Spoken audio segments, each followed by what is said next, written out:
예, 이제 오늘부터 또 한동안 여호수아 말씀을 우리가 보겠습니다. 우리가 성경을 보면은 이제 구약 39권 가운데 이제 앞에 있던 5권 창세기, 출애굽기, 레위기, 민수기, 신명기, 요걸 이제 보통 모세 오경이라고 말합니다. 율법에 관련된 내용이죠. 자, 그 다음에 이제 여호수아가 나오는데, 여호수아는 우리가 앞에서 본 대로 가나안 땅에 이제 직접 이제 들어가서 그 땅을 정복합니다. 이제 여호수아 전반부는 이스라엘 백성들이 가나안 땅을 정복하고, 그리고 후반부는 정복한다고 해서 다 되는 게 아니고 그 땅을 또 잘 분배해야 됩니다. 잘 분배하는 것까지 이제 이 여호수아 마치고, 그다음에 사사기에는 그 땅을 정복하고 분배한 그 땅에서 사사들이 나타나서 그 나라를 이제 다스리게 됩니다. 그 다음에는 이제 사사 시대가 끝나고 왕정 시대로 들어가죠. 이제 사울 왕이 나타나고 다윗, 솔로몬, 그 다음에 남과 북과 나뉘어지는 이제 이런 역사가 쭉 이루어지는 겁니다.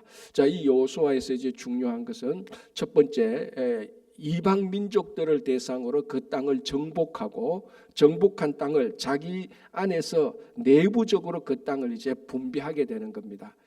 그러니까 둘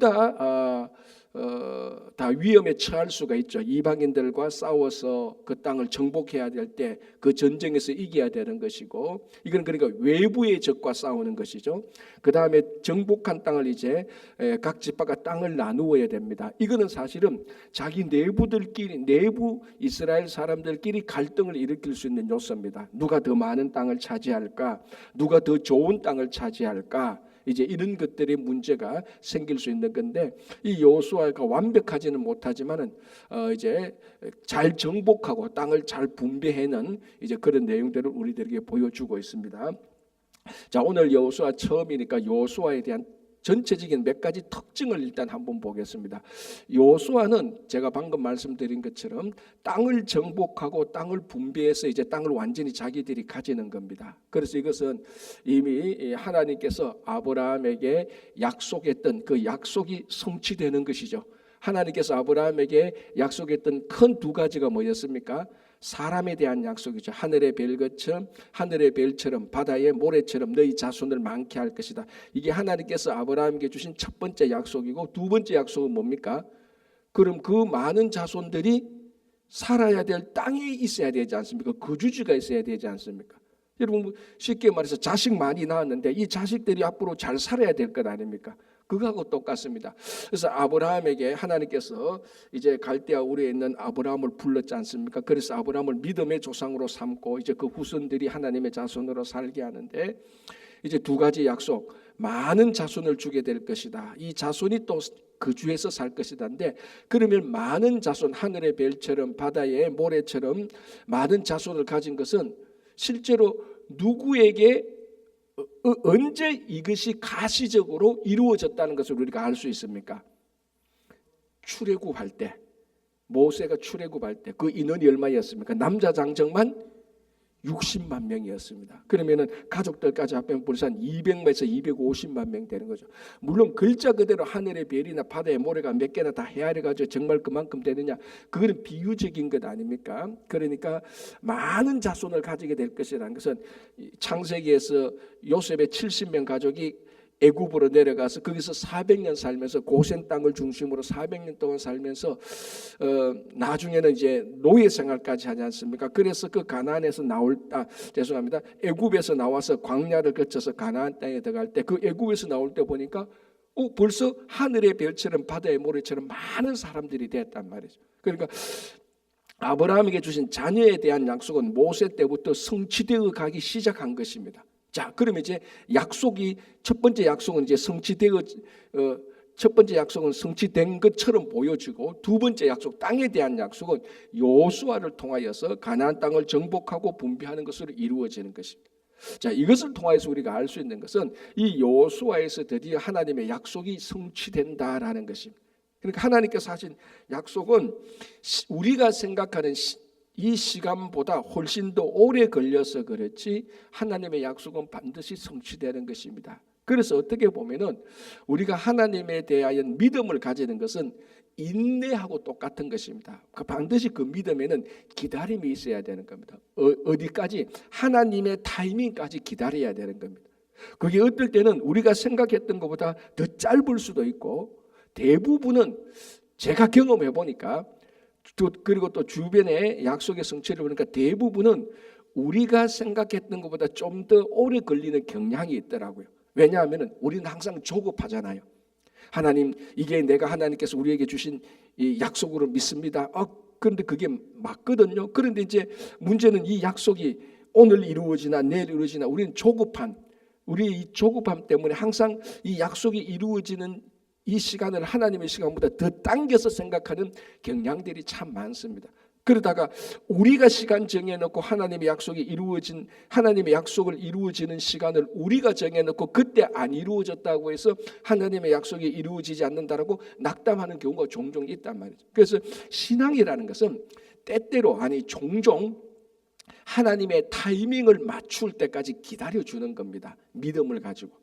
그렇죠? 그래서 결국 보십시오. 하나님께서 아브라함에게 주신 약속이 모세를 통하여서 여호수아에게 이제 드디어 그게 가시적으로 나타내 보여주는 것이 바로 이 여호수아입니다. 그죠? 자, 이게 또 한 가지 특징이 있고, 두 번째는 여호수아에는 많은 전쟁이 있습니다. 이제 가나안 땅에 들어가서 중부로 쳐서 남과 북으로 이제 많은 전쟁을 하는데 그 모든 전쟁의 주권자는 하나님이라는 것입니다. 그래서 우리가 이런 것을 몇 번 제가 말씀드린 게 여호와의 전쟁이라고 말하죠. 그 여호와의 전쟁의 주권은 그 승리와 패배를 결정하는 분은 하나님이다라는 것. 이게 우리 인생하고 똑같지 않습니까? 우리 인생이 성공했다, 실패했다. 우리는 이 성공과 실패를 세상 사람들이 말하는 성공과 실패의 조건과 그 결과가 분명히 다릅니다.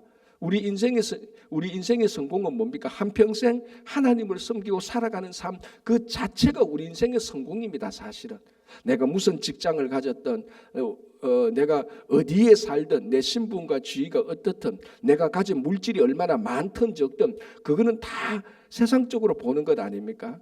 그러나 진짜 우리가 하나님 앞에서 성공한 인생이라는 것은 우리가 끝까지 하나님의 우리 인생의 주권을 하나님에게 맡기고 하나님께서 인도하는 그 삶대로 우리가 따라가는 삶 그 자체가 우리가 성공한 인생입니다. 그러니까 하나님의 주권을 인정하는 것이죠. 그죠? 그래서 하나님께서 우리 인생의 성공과 실패를 결정해 주시는 분입니다. 자, 또 하나는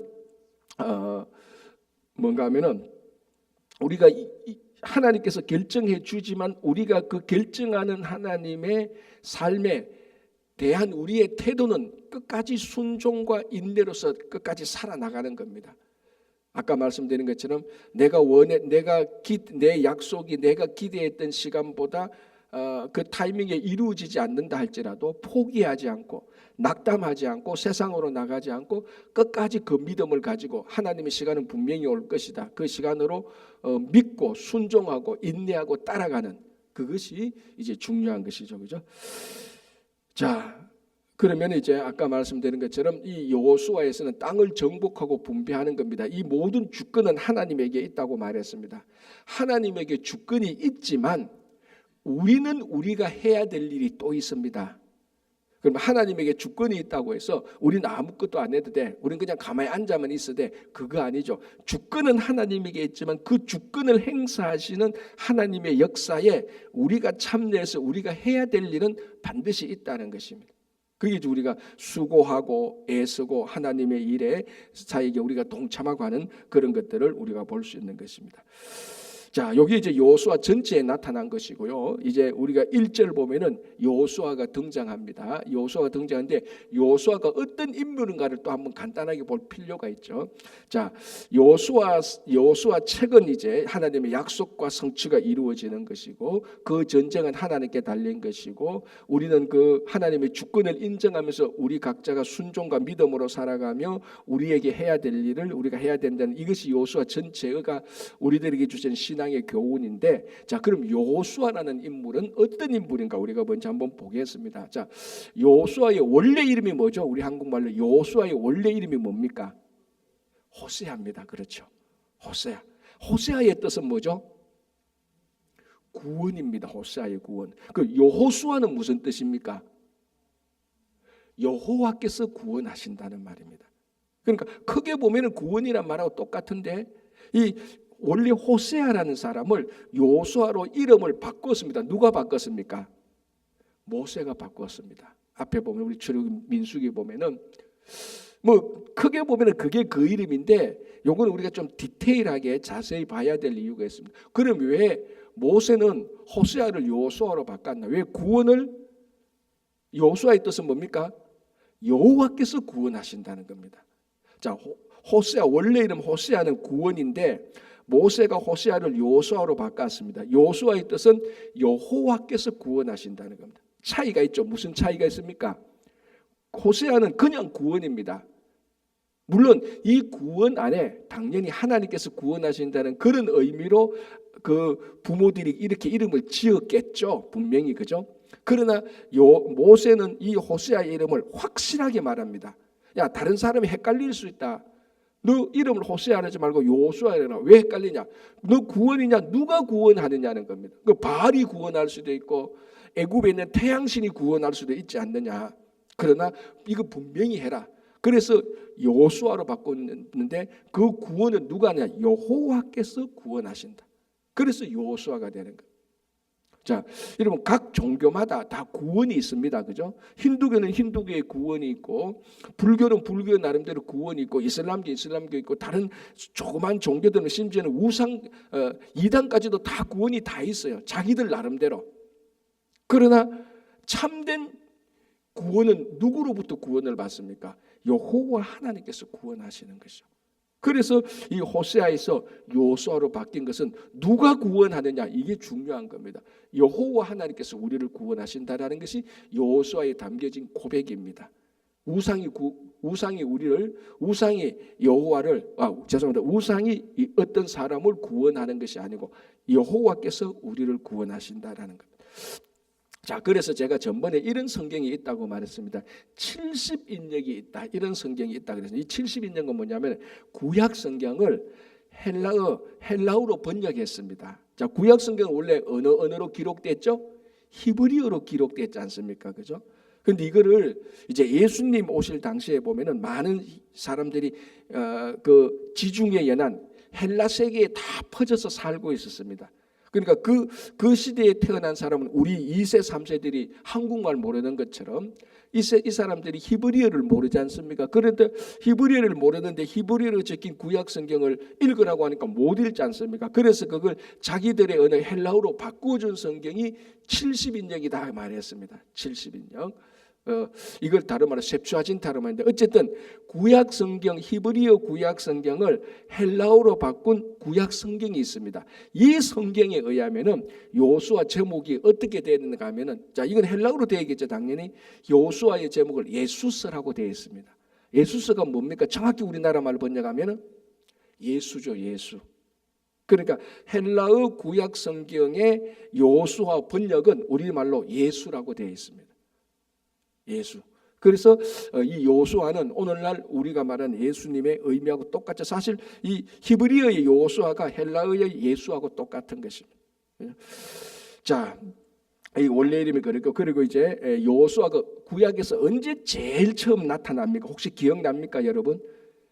제가 출애굽기 할 때 이거 말씀드렸는데 언제 나타나는가 하면은 이제 막 출애굽하면서 광야에서 이방 민족 살 때 아말렉 사람하고 전쟁을 해야 될 때가 있습니다. 그때가 어떤가 하면은 여러분 이렇게 설명하면 쉽게 알아들을 겁니다. 아말렉하고 전쟁하는데 모세는 산 위에 올라가서 두 팔을 들고 기도하잖아요. 근데 팔이 계속 들고 있으면은 이스라엘 백성들이 이기고 팔이 힘들어서 내리면은 아말렉 사람이 이기고 그래서 어떡합니까? 두 사람이 양팔을 들고 계속 팔이 올라가도록 그러겠죠. 그 두 사람이 누구죠? 아론과 훌이지 않습니까? 아론과 훌이 양팔을 들고 이제 막 양팔을 들고 있으니까 모세의 팔이 계속 올려지니까 이스라엘 백성들이 계속입니다. 그때 산 밑에서 아말렉 사람하고 싸웠던 이스라엘 백성들의 제일 우두머리 용사가 누굽니까? 그게 여호수아입니다. 여호수아. 그때 여호수아가 처음 나타나. 그리고 여호수아는 아주 용기 있는 뛰어난 용사입니다. 워리어죠, 워리어. 전쟁의 용사입니다. 군사입니다. 그때 이제 여호수아가 처음 나타나서 그 산 밑에서 아말렉 사람들하고 실제로 이제 싸우는 그런 위대한 군사였음에도 불구하고 위대한 군사와 동시에 모세의 가장 충실한 수종자였습니다. 그래서 여호수아는 모세의 후임자가 되고 모세로부터 모든 삶을 신앙을 인도하는 것을 다 배운 사람입니다. 그래서 여호수아가 참 위대한 사람인 게 우리가 배워야 될 게 있는 게 뭐냐면 지금 여호수아는 모세의 후임자입니다. 그죠? 자, 여러분 모세가 누굽니까? 지난 40년 동안 그 200만 명 이상을 광야에서 인도해낸 사람입니다. 제가 늘 말하지만 이런 인류 역사상 이런 지도자는 없습니다, 여러분. 한번 생각해보세요. 40년간 광야에서 먹을 것도 없는 그 광야에서 200명 이상을 인도해낸다는 것은 이거는 인간의 지도력이 아닙니다. 하나님의 지도력이 아니면 이걸 감당할 수가 없죠. 자, 문제는 이런 위대한 모세의 후임자가 되는 것은 얼마나 부담이 되겠습니까? 얼마나 부담이. 자, 그래서 오늘요 우리 여호수아 1장 5절부터 9절까지 계속해서 여호수아에게 하는 말이 뭡니까? 3번이나 4번이나 강하고 담대하라고 말합니다. 왜? 모세의 일을 감당하려니까 여호수아가 너무 부담이 되는 거예요. 여러분 누가 모세의 그 후임자가 되어서 모세만큼 리더십을 발휘할 수가 있겠습니까? 특별히 그걸 가장 잘 봤던 여호수아는 다른 사람은 몰라도 여호수아는 안단 말이죠. 이 이스라엘 백성들이 얼마나 원망하고 불평과 때로는 얼마나 많이 모세를 죽이려고까지 했습니까? 실제로. 그죠? 그리고 모세의 형과 누나 아론과 미리암까지도 모세를 반대하고 했으니 그걸 처음 가장 가까이서 가장 정확히 본 사람이 여호수아입니다.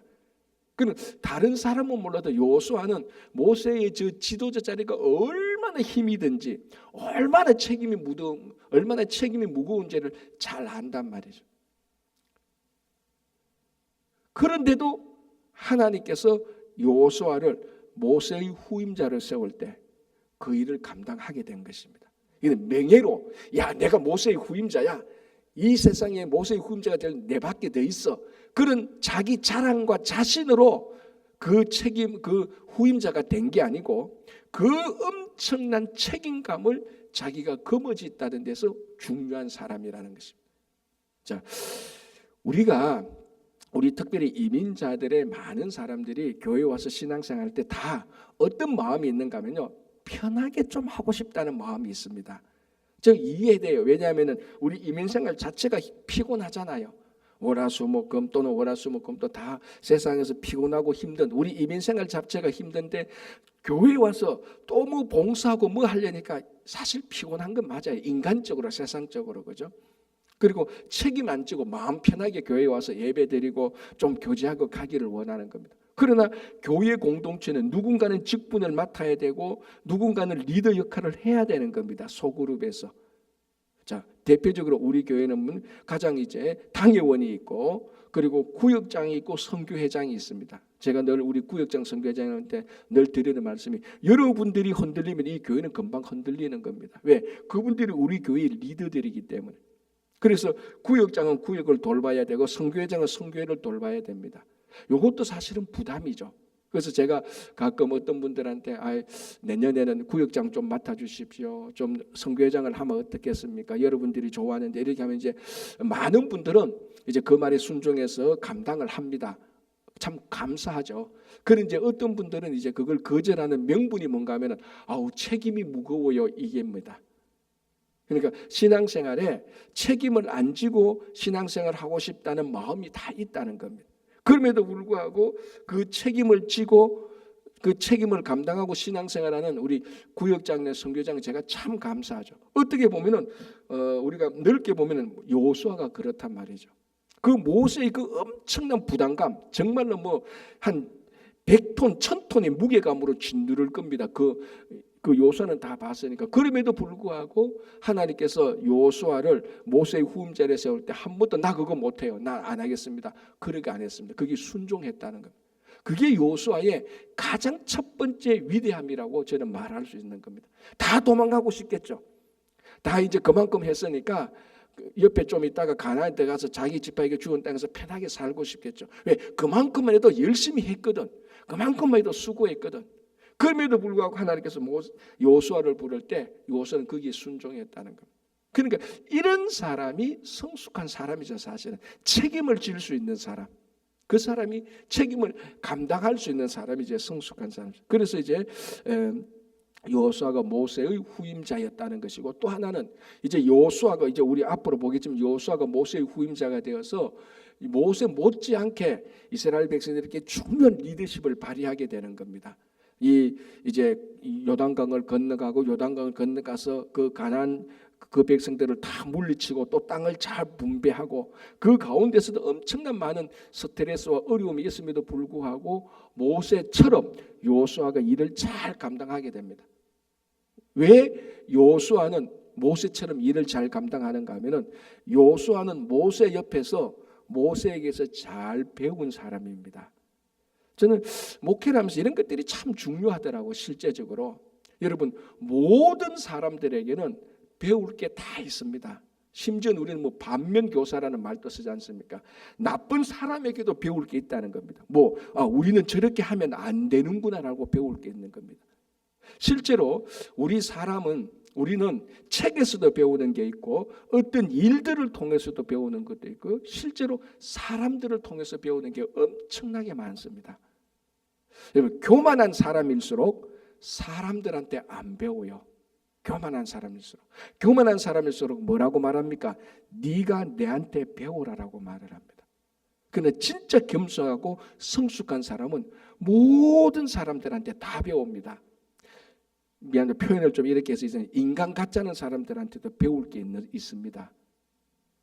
그 이제 겸손하고 배우려고 하는 사람은 다 배우는 거죠. 이 요수아가 그걸 가장 잘했습니다. 모세 옆에서 모세가 하는 그 어려움을 다 배웠습니다. 그래서 실제로 모세의 자리에 갔을 때도 그 모세처럼, 자 여러분 보십시오. 이제 우리 다음 주 2장 3장에서 보는데요. 모세가 홍해를 건넜지 않습니까? 그 똑같이 요수아는 요단강을 건너게 되는 겁니다. 거기서 보면요, 홍해는 갈라지고 난 다음에 건넙니다. 그죠? 근데 요단강은 어떻겠습니까? 안 갈라졌는데도 발을 닿았을 때 요단강이 갈라져요. 이런 믿음의 담대함은 요수아가 어디서 배웠습니까? 모세에게 다 배운단 말이죠. 그래서 참 우리가 신앙생활하면서 우리는 성경으로부터 배우고 우리의 사건 경험으로부터 배우고 또 하나는 뭡니까?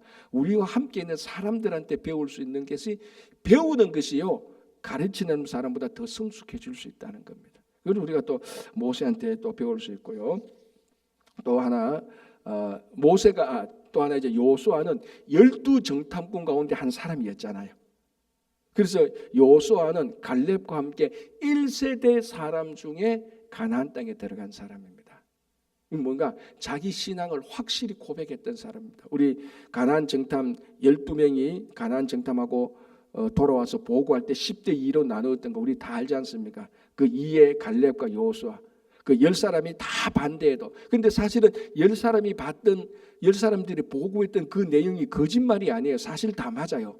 거기는 거인 족속들이 있었고 이렇게 객관적으로 볼 때는 거인들이 볼 때는 자기들은 진짜 메뚜기 같아 보였을 것입니다. 다 맞아요.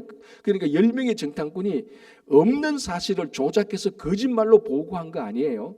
자기들이 본 거 그대로 보고해요. 그러나 요수아와 갈렙은 그 본 것, 객관적 사실, 그 세상 안에서 뭘 보고 왔습니까? 하나님의 약속을 봤거든요. 이게 위대한 겁니다. 이 세상을 볼 때, 우리 인생을 볼 때 세상 사람들이 보는 것 똑같이 보는 것 외에 우리는 하나를 더 중요하게 봐야 되는 겁니다. 그게 뭡니까? 하나님의 약속을 보는 겁니다. 그게 믿음이고 그게 신앙입니다. 그러니까 이걸 안 본다면, 세상 사람들이 세상을 보는 것하고 똑같이 본다면 우리는 믿음의 사람들이 아닙니다. 바로 요수아가 그 12명의 정탐꾼 가운데 그 약속의 땅을 보면서 약속을 받던 좋은 믿음의 고백입니다. 그래서 우리도 이 요수아에서 이런 신앙의 좋은 점을 이제 우리가 본받을 수 있는 겁니다. 자, 이렇게 해서 우리가 요수아와 요수아서를 보고 이제 본문으로 들어가겠습니다. 자, 1절입니다. 이렇게 되어 있습니다. 여호와의 종 모세가 죽은 후에 여호와께서 모세의 수종자 눈의 아들, 그러니까 요수아의 육신의 아버지는 눈이라는 사람입니다. 그 발음을 이거 눈 이렇게 발음한 게 좀 길게 해야 돼. 눈의 아들 요수아에게 말씀하여 이르시되, 자 이렇게 1절에 보면 여호와의 종 모세의 다른 별칭이 뭔가 하면 여호와의 종입니다. 자 그러니까 1절에 모세는 여호와의 종이고 요수아는 누구의 종으로 나옵니까? 모세의 종으로 나오죠. 자 보십시오. 여호와의 종 모세가 죽은 후에 여호와께서 모세의 수종자는 종이란 말하고 같거든요. 모세의 종 눈의 아들 요수아 되어 있습니다. 자 1장 1절에 요수아를 아직까지 모세의 수종자로 보고 있습니다. 아직까지는. 그런데 여러분 우리 구약에서 뭐 이사야나 엘리야나 다윗과 이런 사람들에게서 전부 다 하나님이 쓰신 사람들이지 않습니까? 하나님이 위대하게 쓰신 사람들입니다. 하나님께서 위대하게 쓰신 사람들에게 주어지는 가장 영광스러운 호칭이 뭔가 하면 여호와의 종이라는 호칭입니다. 여기서 종이라는 것은 막 노예 무시당하고 멸시당하는 그런 개념이 아니고 하나님께서 쓰는 사람입니다. 그래서 사역자들에게 있어서 교육자들에게 있어서 가장 위대한 이게 뭐 교만한 이런 것이 아니고 정말 가치가 있는 진짜 신앙으로 명예롭게 하는 호칭이 여호와의 종이라는 호칭입니다. 그래서 여호와의 종은 세상이 여호와의 종을 공격하고 세상이 여호와의 종에 돌멩이를 던질 때 하나님께서 다 막아주시고 여호와의 종을 공격하는 사람을 하나님께서 다 대적해 주는 겁니다. 그거는 구약 성경에 명확하게 나타납니다. 그래서 여호와의 종의 명칭을 하나님께서 여호와의 종이라는 명칭을 가지고 세상에서 일을 할 때는 두려울 게 없습니다. 왜? 그 여호와의 종을 대적하는 사람을 하나님께서 대적하니까. 그러니까 이 여호와의 종은 하나님의 일을 하는 사람한테 가장 영광스러운 호칭인데 이 호칭에 이 타이틀을 받은 사람이 모세죠. 여호와의 종 모세가. 그래 여호와의 종 모세의 종이 지금 요수아입니다. 자 그런데 이 요수아 마지막에 한번 보시면 요수아 24장을 한번 볼까요? 요수아서가 24장까지 나와 있잖아요. 그죠? 24장 29절에 이렇게 되어 있습니다. 제가 봉독해 드릴게요. 2일 후에 자 이제 요수아가 이제 죽을 때입니다. 요수아가 110살에 죽습니다.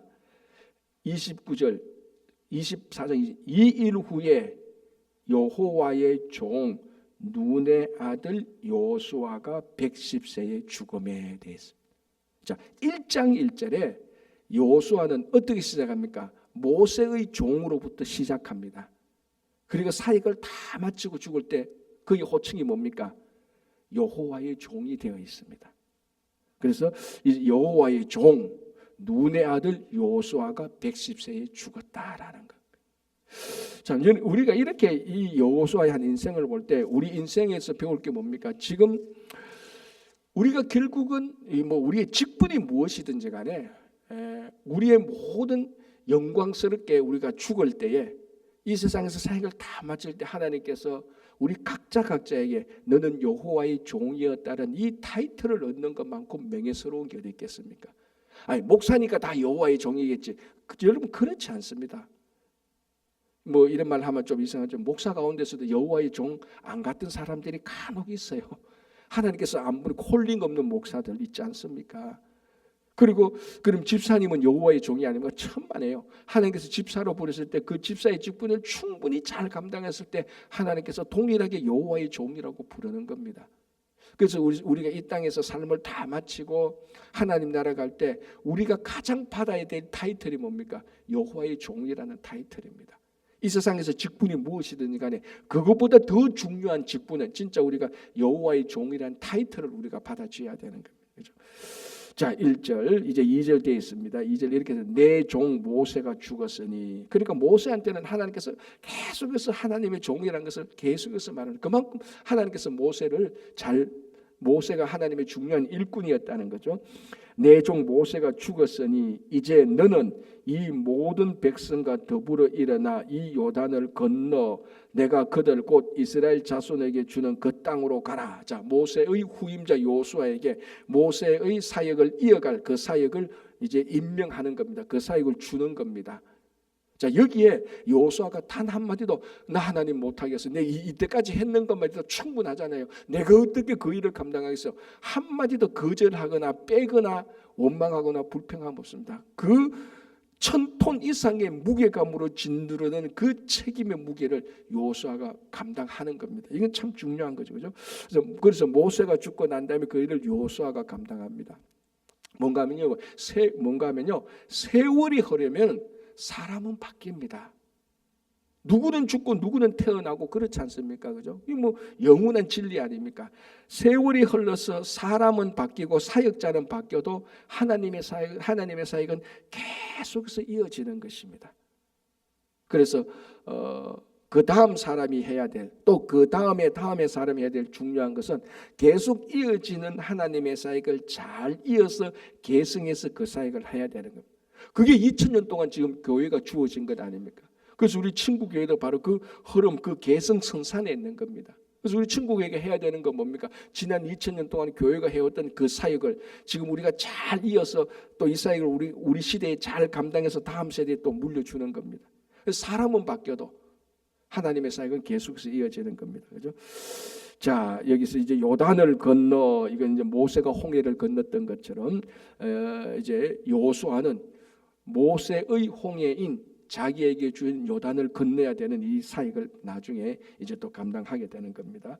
자, 3절, 내가 그 땅에 내가 모세에게 말한 바와 같이 너희 발바닥으로 밟는 곳은 모두 내가 너희에게 주었노니. 자, 이거 앞에서 제가 살펴봤죠.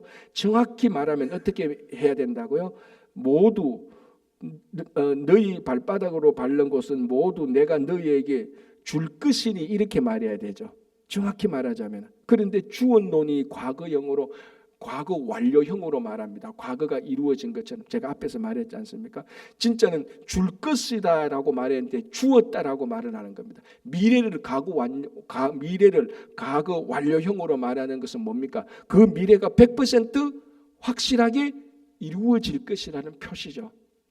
과거에서 완료된 것처럼 미래는 그렇게 완료될 것이다. 내가 이 땅을 너희에게 줄 것이다라는 것이 아니라 주었다라고 말하는 것은 그 이스라엘 백성들이 가나안 땅에 들어가서 그 땅을 차지할 것은 100% 확실한 거다. 99.99%도 아닙니다. 100% 확실한 것.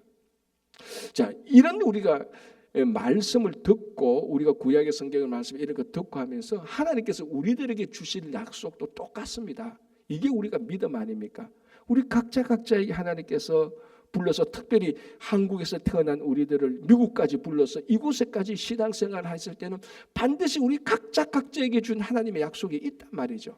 그거 없이 하나님께서 목적 없이 우리를 이곳으로 부르지 않습니다. 우리 생명에 태어날 때는 목적 없이 태어나는 생명 없습니다. 여러분, 부모가 자식을 낳을 때 목적 없이 부모가 자식을 낳을 수 있습니다. 무책임한 부모들이 있습니다. 그러나 태어나는 모든 생명은요, 목적을 가지고 태어납니다. 이게 목적이 이끄는 삶에 나와 있는 것 아닙니까? 그래서 성경을 보고 발견한 진리가 그것입니다. 인간은 쉽게 말해서 철없는 부모가 목적 없이 자녀를 낳았다 할지라도, 목적 없이 태어난 자녀라 할지라도 하나님은 태어난 모든 생명에게 하나님의 목적이 있는 것입니다. 그게 목적이 있는 삶 아닙니까? 그래서 정말 우리가 믿음이 있다면, 믿음으로 본다면 하나님께서 우리에게 각각 목적이 있습니다. 그게 약속하고 같은 것 아닙니까? 그래서 그 약속, 하나님께서 우리에게 주신 그 목적은요, 하나님의 거룩한 역사와 섭리 가운데서 반드시 이루어지는 것입니다. 그래서 가장 성숙한 신앙은 오늘 이 시간이라도 하나님께서 우리에게 약속이 무엇인지, 목적이 무엇인지 그걸 찾아서 발견하고 그 목적대로, 약속대로 믿고 살아가는 겁니다. 그게 성공한 인생입니다. 그게 성공한 인생 아닙니까? 그죠? 그래서 오늘 그 목적, 그 약속을 3절 끝 부분에 너희에게 주었다, 줄 것이다라는 거, 주었다라고 100% 확실하게 말하는 겁니다. 자, 4절 한번 보겠습니다. 곧 광야와 이 레바논에서부터 큰 강 유브라데 강까지 해쪽 속에 온 땅과 또 해지는 쪽 대해까지 너희의 영토가 되리라. 이 목적은 뭡니까? 여호수아에 준 목적은 뭡니까? 땅이라고 했지 않습니까? 모세는 사람이었다면 여호수아는 땅이었습니다. 이 땅을 주었다라고 말하고 그 땅의 영역을 표시하는 겁니다. 4절. 동서남북으로 말하고 있습니다. 자, 첫 번째 광야는 남쪽의 사막을 말하고요. 두 번째 레바논. 여러분 이스라엘 지도를 보면은 이스라엘 지도 위에 지금 어느 나라가 있죠? 이스라엘 바로 지도 위에 있는 나라가 레바논입니다. 그 레바논 지금의 레바논하고 똑같아요. 그러니까 북쪽으로는 레바논, 남쪽으로는 광야, 그리고 동쪽으로는 큰 강 유브라데, 이 바벨론 지역에 있는 그 땅이죠. 그리고 이제 이 땅이 해쪽 석땅까지 포함하고, 그리고 해지는 쪽 서쪽은 대해라고 말했죠. 대해가 무슨 바다죠? 지중해 아닙니까? 그러니까 여러분 지금 이스라엘 백성 죄송합니다. 이스라엘 그 지도 보면은 서쪽에 바다 있지 않습니까? 그게 지중해입니다. 그런데 구약 성경에는 그 바다가 크다고 해서 대해라고 말을 하는 겁니다. 그러니까 이 지도가 이미 하나님께서 이스라엘 백성들에게 준 땅의 영토가 나오죠. 북쪽에는 레바논, 남쪽에는 사막지대, 아라비아 사막 그 지대, 서쪽에는 당연히 해안가죠. 지중해. 그 동쪽에는 유브라데까지 저까지 쫙 펼쳐집니다. 이 영토가 비슷하게 이루어지는 때가 언제가 하면 다윗과 솔로몬 때입니다. 하나님께서 약속한 땅이 이제 나중에 다윗과 솔로몬 때 이 가장 큰 땅을 차지하게 되는데, 지금의 이제 이스라엘이 이제 꿈꾸는 땅이 바로 이 땅이라고 말을 하고 있죠. 자기들. 왜? 성경에 근거한다면 이게 우리들의 땅이다라고 말을 하고 있는 겁니다. 그게 그 현실적으로는 안 되지만 어쨌든 하나님께서 주신 땅이 지금 이게 되는 겁니다. 이제 이 땅을 차지하게 되는 한 걸음 한 걸음 밟고 들어가는 것이 여호수아입니다. 약속이 이제 막 계속해서 이루어지는 거죠.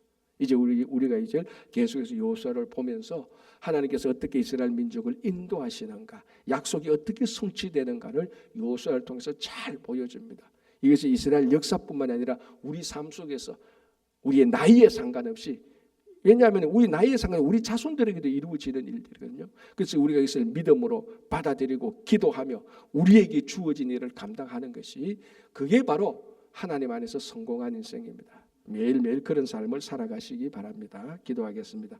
하나님 아버지 감사합니다. 이제 신명기가 끝이 나고 여호수아로 들어와서 하나님께서 모세 대신에 여호수아를 들어서 하나님의 약속을 성취해 나는 것을 저희들이 보기 시작합니다. 하나님, 다 우리가 한국에서 태어나서 미국으로 올 때 하나님의 약속이 있었고 하나님의 목적이 분명히 있었습니다. 주님, 우리 그것을 믿음으로 찾아 발견하고 약속을 따라서 하나님께서 우리에게 주신 목적을 이루어 나가는 귀한 성도들 되게 하여 주시옵소서. 주님, 11월 23일 추수감사주일을 맞이해서 우리 친구 초청 잔치를 합니다. 기도로 준비하며 우리가 누구를 데리고 올지 하나님 우리들에게 또 붙여준 사람을 발견하고 초청할 수 있도록 인도해 주시옵소서. 말씀 나눔반을 준비하고 있습니다. 세상으로 아닌 말씀으로 잘 교제하게 하시고, 또 우리 자녀들 붙들어 주시고, 특별히 이번 금요일 할렐루야 나이트를 통하여서 세상의 할로윈 행사가 아닌 거룩하고 또 좋은 교제를 나누는 우리 주일학교 자녀들 될 수 있도록 도와주시고, 우리 가정의 자녀들과 일터들 살펴주시고, 또 우리 각자의 건강을 살펴주셔서 주님께서 맡겨주신 일을 끝까지 잘 감당할 수 있도록 역사하여 주시옵소서. 날씨가 추워지고 있습니다. 교회의 어른들, 주일학교 자녀들 다 건강 지켜주시고 주님의 일을 기쁨으로 감당하는 오늘 하루 또 될 수 있도록 도와주시옵소서. 감사하오며 예수님 이름으로 기도합니다. 아멘.